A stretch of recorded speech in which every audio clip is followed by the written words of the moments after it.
This is the Rugby Muscle Podcast, talking all that you need to become the best rugby player you can be. Now here are the Rugby Muscle coaches, TJ and Alex. James. Whoop, whoop. Look at that sexy body.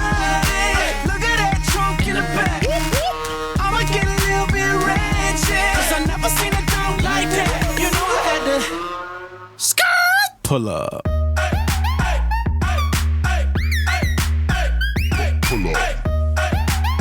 Yes. You know why I chose that song, Alex? Why didn't you lie to me, mate? Elucidate me. Do you not like? You're not down with Jason Derulo? Mate, I haven't got a fucking clue what that was. Do you know how to say it? You're a dick. Jason Derulo. That's how you have to say it. I hate you. No, but the song was called Pull Up, because today on the Rugby Muscle Podcast we're going to be talking about how you can make progress on pull-ups. Hey, see? Hey, you didn't think I was knowing what's going on there, Alex? See what you did there, mate. Boom. Right, so time has started, 15 minutes. How can I make progress on my pull-ups, Alex? Do more pull-ups. That Done. is Wow. end of the podcast. Yeah. So 1 week you do 1 pull-up, next week you do 2, then 3, 4, 5, 6, 7, 8, 9, 10. Problem is with that, what is the problem with that, Alex? You don't do enough pull-ups. What? Yeah. So if I do 1 pull-up 1 week and then 2 the next week, I'm probably not going to keep making like loads of gains from doing 2 pull-ups. No, not a ton. There's also the problem that once you get to about 20 or so pull-ups, then no longer are you working strength. Exactly, mate. So what we need to do, we need to make a difference between, are we progressing for reps or are we progressing for weight? Now, what's the goal, you know? I thought he was going to say, so what we need to do is we need to make a podcast on pull-ups. But that would be the smart option, wouldn't it? Because I was like, that's what we're doing, mate. I'm so confused right now. Retard alert. Retard alert, class. I'm glad you got that just for me. You never know when it's going to come in handy when you're doing a podcast with Alex. Yeah, that happens. Anyway, Right. So yeah, we need to make a differentiation between like what do we count as progress? Yeah. In fact, do we want to be able to do, I don't know, like 100 pull-ups in a row, which would be fucking impressive if you could do that. How many pull-ups can you do in a row? Well, first things first, let's establish this is the fucking Rugby Muscle Podcast, okay? So there's only one reason that we're going to be doing pull-ups. Get an awesome back. To be better at rugby. Oh, yeah, that's the one. That's the one. Do you know, well, yes, you're getting an awesome back, but why are you getting an awesome back? Because you want to get better at rugby. You know, oh yeah, I want to get stronger. I want to get my pulling power to be stronger. Why do you want to do all that? Because you want to get better at rugby. So you got to think you're not just, and I always say this to guys that I coach with when I coach them doing the Olympic lifts. Essentially, we're doing the Olympic lifts or we're doing whatever we're doing to get the benefit out of it. We're not doing it just to get better at the lifts themselves. And it's the same thing with pull-ups. The pull-ups itself isn't the end goal.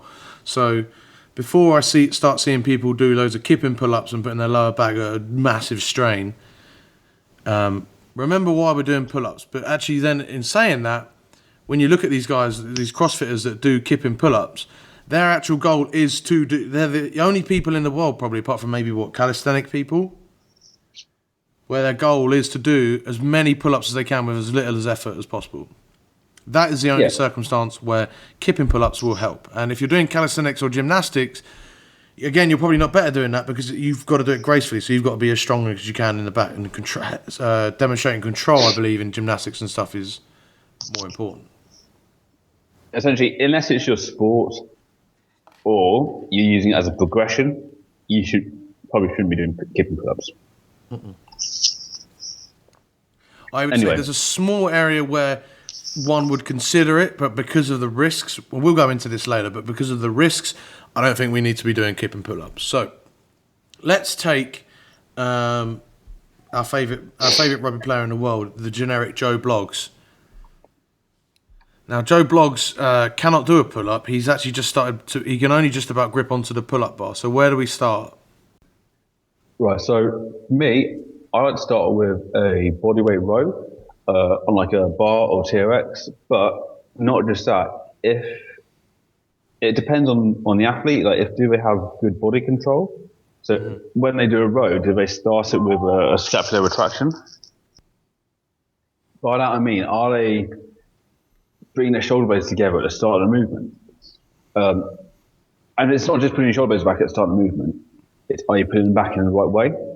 So if you're putting them back and you're coming into like this shrug position, like you're shrugging, I guess, or shit analogy that is, then it's wrong because you're going to end up really upper back dominant. That's going to pull you forward and do all kinds of postural issues. Yeah.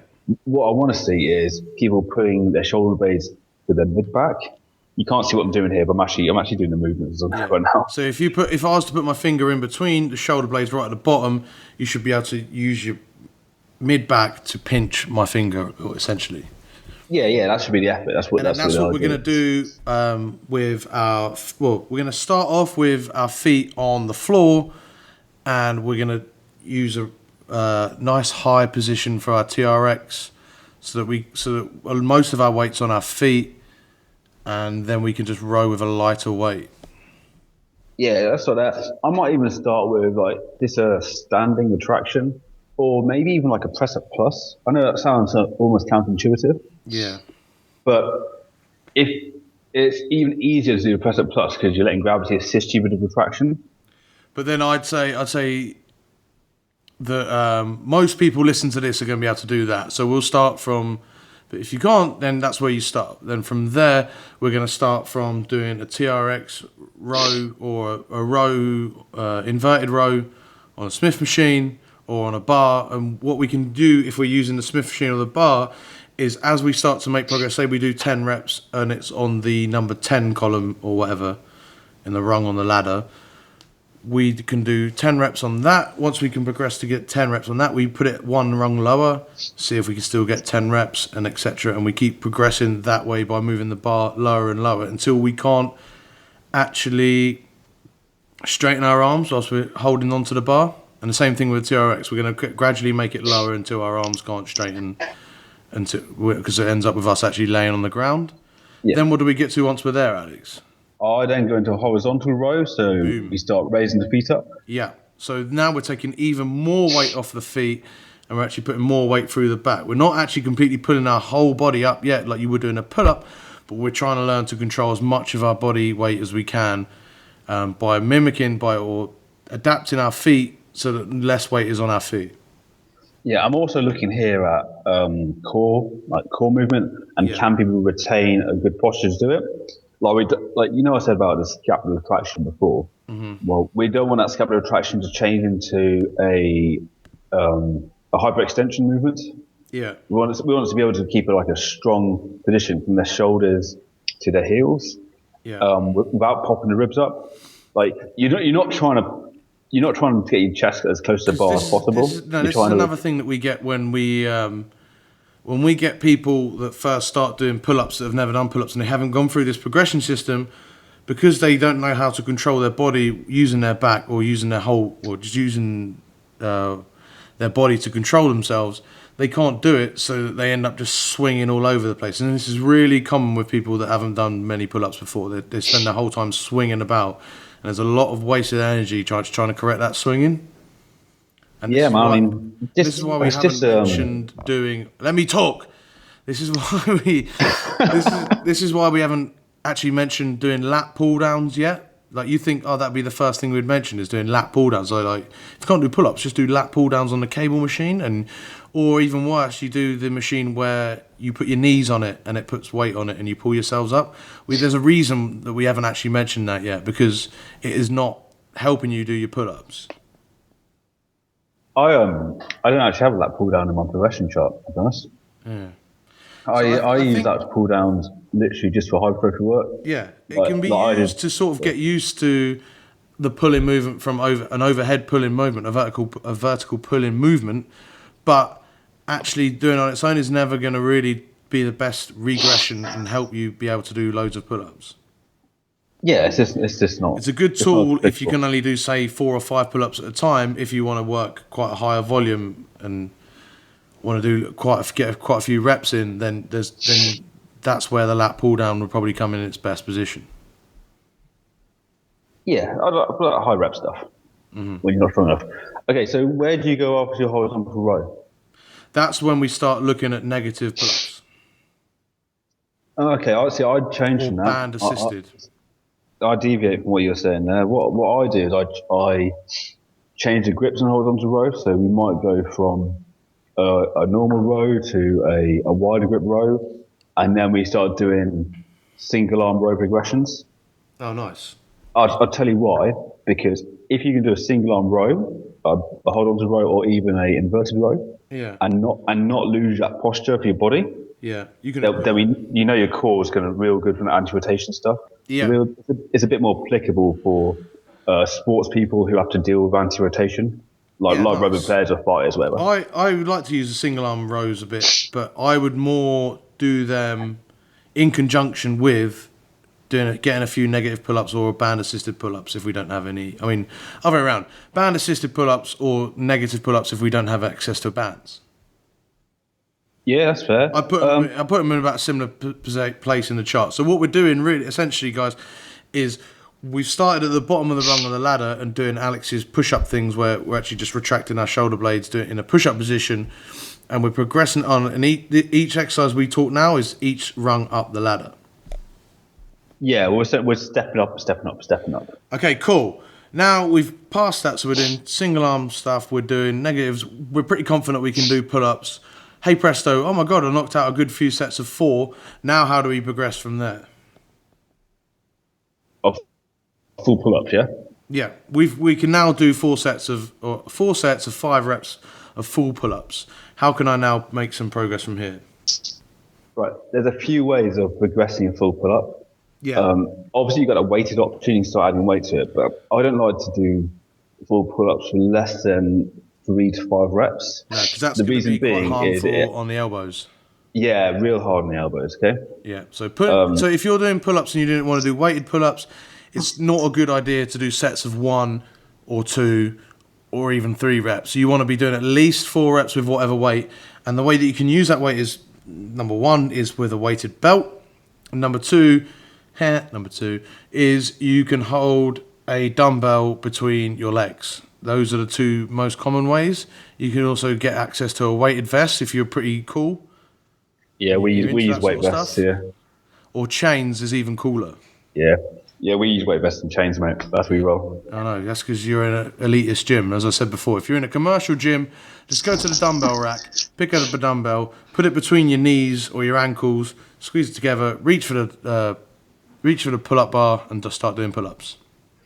I had one guy and he was a bit of a stud.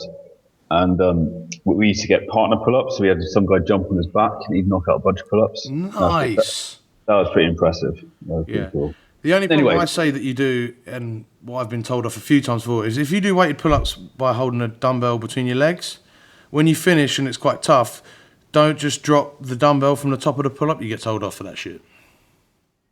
Find a better gym. Real talk. Yeah.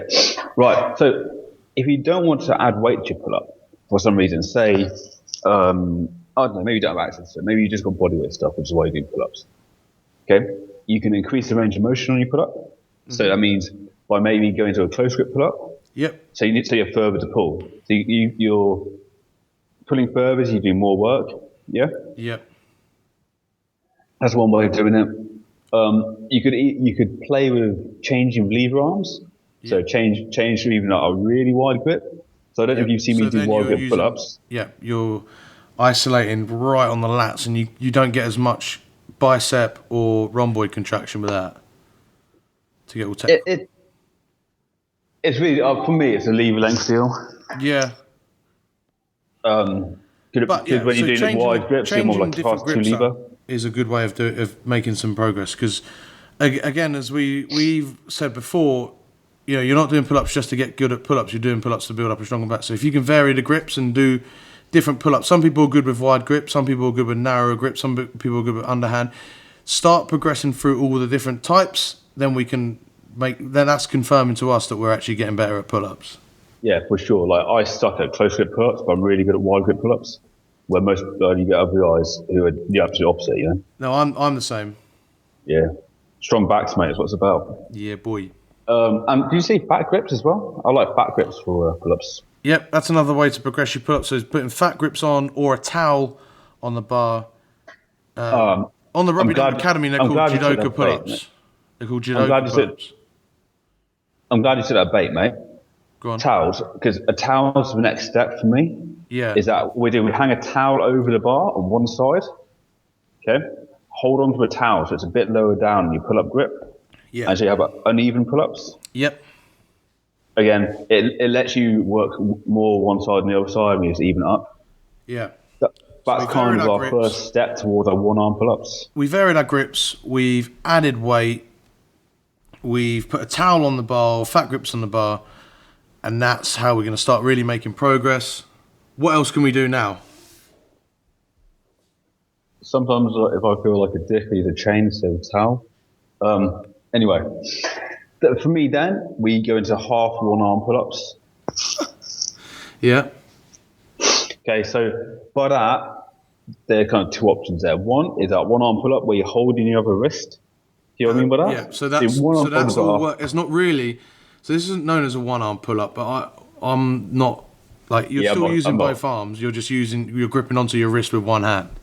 Yeah, it's a two-arm pull-up, but it's a little bit further, you know, a little, like a micro progression, if you would. Definitely. Okay, then I'm on to my one-arm or half one-arm pull-ups. So I'm only hitting a little bit of range of motion. Mm-hmm. Again, a little bit harder. Hit the reps. Assisted one-arm pull-ups. So that's where it actually is just one arm, and you're putting a band on, or you're having a mate help you. In actual fact, we didn't mention that when we were talking about negatives or bands. You don't necessarily have to have bands to help you pull yourself up. You can actually just have a partner there, and they help you pull up. So we're going back a few rungs in this ladder, but you have your mate that helps push you up to the contraction. You lower yourself down under control, and they're going to keep pushing you up, and you keep doing that until you can pull yourself up properly. Yeah. See, I like the partner one more than the band one, and here's why. Because with the band, it gives you the most help where the movement's the easiest. Yeah, I know. Because the hardest part of pull-up is right at the top, right? Mm-hmm. But by the time you're there, the band's got the least tension on it. So it's only really helping you at the easy bit. It's like the opposite of what a band's meant to do. Yeah. So I'm a bit iffy about the band stuff. I still use it sometimes, but not often. I'll put a partner one. Cool. And by then time, we're looking at doing muscle ups, or if you just Google gangster workout and you pull up a ghetto workout on YouTube, there's probably a few more ways to progress from there. Leave the safe search on when you do that, though. But we've well overrun 15 minutes, mate. So we're going to wrap it up there. But if you just go back and listen to that. That is essentially your complete guide on how to make progress on pull-ups. So if you see in your program it says pull-ups, this is what your exercise means, what we've just spoken about there. So you can choose any of these exercises on the scale, make sure you get in that rep range well, and you progress that way. Oh, what I did, I sent you for the show notes an image which shows retraction at the start of a pull-up. It's just a picture of your back, mate. You just think you're massive. Is it? I'm not posting this. That's fair. Where can someone see this image if it's already been posted? Because I know it has, you vain bastard. Yeah, it definitely has, mate. Right. My back's my best part, mate. So where am I finding this, mate? If you pop to my Instagram, which is at Collision and Combat, cool. You see the pictures of retraction and like a bunch of info essentially on why we should do pull-ups. Cool. And if you follow me on Instagram at tj.strength, you'll see me doing Alex's upside down pull-ups, aka push-up scapular retraction thingies. Love him. That's the name I've given it these days. That worked, mate. I'm happy to have a shout out. Yeah, boom. So also tj.strength on Snapchat. That's where it's at these days. I'm telling you, Alex, you've got to get on it, mate. I've been hearing about... You're basically getting naked on Instagram anyway. You might as well open up Snapchat for everyone. Mate, Periscope. Soon. Coming soon. Cool. rubbydub.com for the academy that we're now working on. That's about it for now, chaps. Pull up now. Pull up.